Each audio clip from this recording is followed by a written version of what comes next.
Today we're ranking tons of different bands' final songs, and I'm not talking about most recent songs, I'm talking about bands who are not coming back. So I've got 25, less than I thought. I thought there'd be more really famous bands that just, definitively ended, but a ton of them are quite complicated. Anyway, in last place, Talking Heads. In my opinion, Nothing But Flowers is quite a bad song. Now, it could be that I just don't really like their style anyway, even like their most famous song, Psycho Killer, I'm not keen on.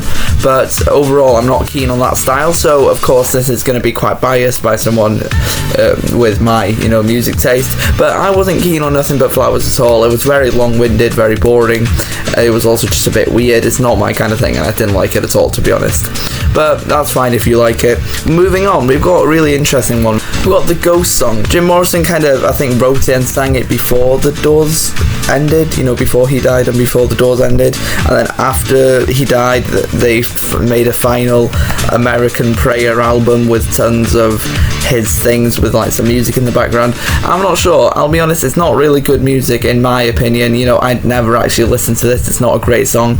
I'm sure it's all full of deep meanings, and we're not looking at lyrics and we're not looking at meanings or anything, just how good the song is, and in my opinion it's not a great song. Similarly, we've got Collapse Into Now, which was R.E.M's final album. By the way we're doing this is looking at their last single, if that's possible. As always, these kind of things are really hard to define, but I think Discover is quite rubbish. I've not got much to say about it. The next one's much more interesting. So Pantera, probably the most chaotic band ever. The Revolution Is My Name is next, with probably the worst album cover I've ever seen. Why did they make this?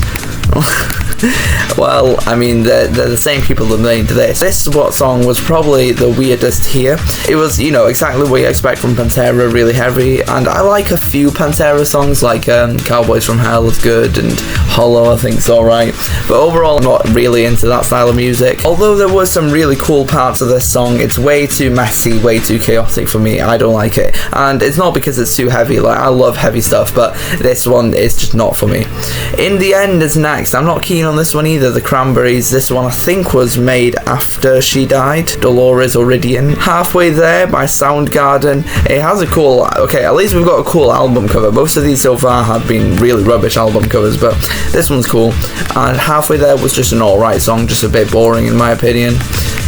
You Don't Fool Me by Queen is next. So obviously this was the album made after Freddie Mercury's death. There's a few of these, like, Queen and The Doors. I think the Cranberries one was as well. But You Don't Fool Me was quite a boring song in my opinion. It was alright, we're getting into alright songs now. So the bottom were quite bad overall, but we're getting into alright songs, just a bit boring, and in my opinion You Don't Fool Me wasn't anything that special. Similarly, we've got Falling Down by Oasis, and do you think they'll make a new song to go with that reunion that they're doing, the world tour? I don't think they'll make a new song, but tell me what you think. Anyway, Falling Down was not great in my opinion. It's quite a boring song. They definitely could have picked better singles from that album. Like Bag It Up's really cool, they could have done that. It seems to me like the final songs are always much worse than the debut songs, because I've ranked every single debut song, scraping the bottom of the barrel to find all these bands that I basically don't know anything about. Like, for example, I don't listen to the Talking Heads, I don't listen to Pantera, Soundgarden, I don't listen to these bands much, but I was struggling to find a lot of popular bands that, just finished. Anyway, the next band is Nirvana, and they did You Know You're Right on their compilation album in 2002, all the hit singles, but as a lot of bands do, they kind of add a few songs into the greatest hits album. You Know You're Right, I thought was quite bad overall. It's cool, it's very interesting of a song, and I think it's, not bad, but it's definitely a bit weird, especially towards the end, and I'll be honest, I don't really like it, but I have put it slightly higher than, the boring ones, because it's quite interesting. But as I was saying, the final songs are all quite bad. It seems like all these bands were kind of either a member of the band died, which is obviously very tragic, and generally the songs made after that are never the same as their normal stuff, and nobody expects them to be the same. And then you've also got bands like Oasis that just fell apart kind of thing. and the final songs again were never as good as their starting stuff.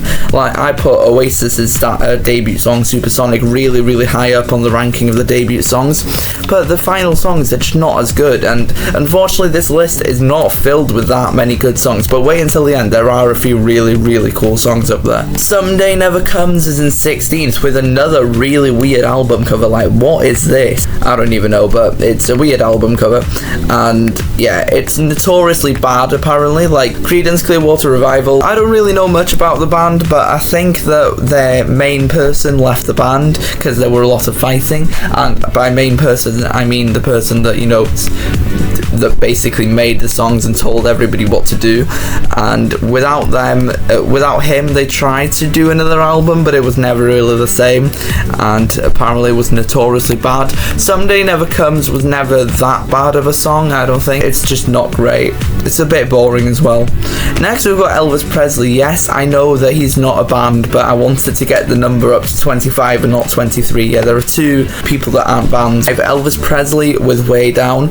I think it's quite a cool song, you know, it's got that Elvis Presley style to it, but I never knew that Elvis Presley, you know, went for so long. I always thought that 50s and 60s he was, but he went until 1977. That is pretty cool. I didn't know that. Unfortunately, Way Down wasn't an amazing song, but it was alright, so I've put it in 15th. Next we've got Bullet in Your Brain. That's literally the most Motorhead title I've ever heard. I know Motorhead are a very well respected band, and you know, I'll have to agree with that, but in my opinion a lot of their songs do kind of sound the same, and Bullet in Your Brain is another example of that. It's literally exactly what you'd expect from Motorhead, so I guess it's an example of the band that didn't really change for their final album.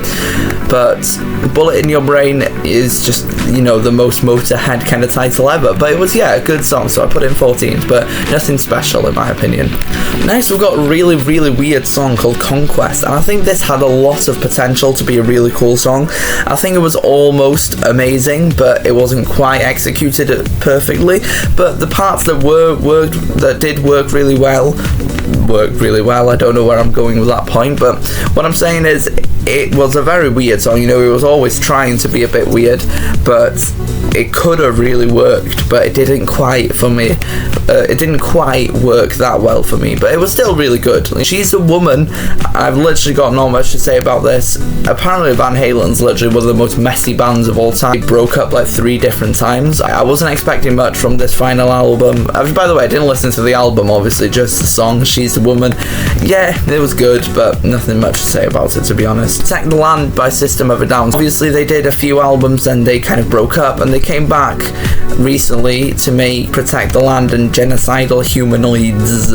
I had listened to Protect the Land before and I thought that it was alright, but nothing incredible, you know, a bit dragged out. It could have been much shorter than 5 minutes in my opinion. It wasn't great, and whether or not they'll ever make another song is disputed, but I doubt they will, to be honest, and that's why I have left them on this list and not taken them off, because they've not literally said this is going to be our last song kind of thing. But Protect the Land, yeah, it was a good song, but nothing incredible. And yeah, we're in the top 10 and we still haven't really reached great songs. As I was saying, final songs are just not that great. I'm thinking that I should have added all the songs from the bands that haven't finished, but just, you know, most recent song. Anyway, Don't Stand So Close to Me 86 is next by The Police. It's not even available on Spotify, so I was really debating whether to count this one, and yeah, I'm not really sure if I should, but you can tell me in the comments. It's kind of like a remake of an old song, like an old hit, so it was a hit before, but the 86 version is ever so slightly different. Apparently when they were re-recording some of these songs, while recording, everybody was just like fighting in the studio and stuff. I don't know, but apparently The Police was one of those bands that kind of fell out, and yeah, you can kind of tell. I've never been a big fan of The Police, you know, I've found them quite overrated in my opinion. Yes, I know, I've never really liked them, to be honest. I've never listened to Don't Stand So Close to Me, the original, but the 86 was a good song, but so I'm going to put it in 10th. 9th, we've got No Doubt About It by ABBA, one of those bands with a return album. Usually when they do it like that, when they break up and then come back much later with a good return album, it's going to be much better than ones that try and throw something out before they just implode kind of thing. It's much better. And Voyage, as I've said before in tons of different videos, is a good album, but nothing incredibly special. But it did exactly what you expected it to do. It had I Still Have Faith in You, and Don't Shut Me Down was a really cool song. I loved it.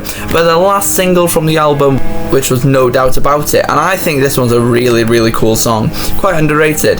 It's very, very nice. It's got that different style to the really slow songs on the album. It's a really good song. I like it a lot. So now we're getting into, actual good songs. I like these songs. Next we've got Fool in the Rain, quite a famous one here.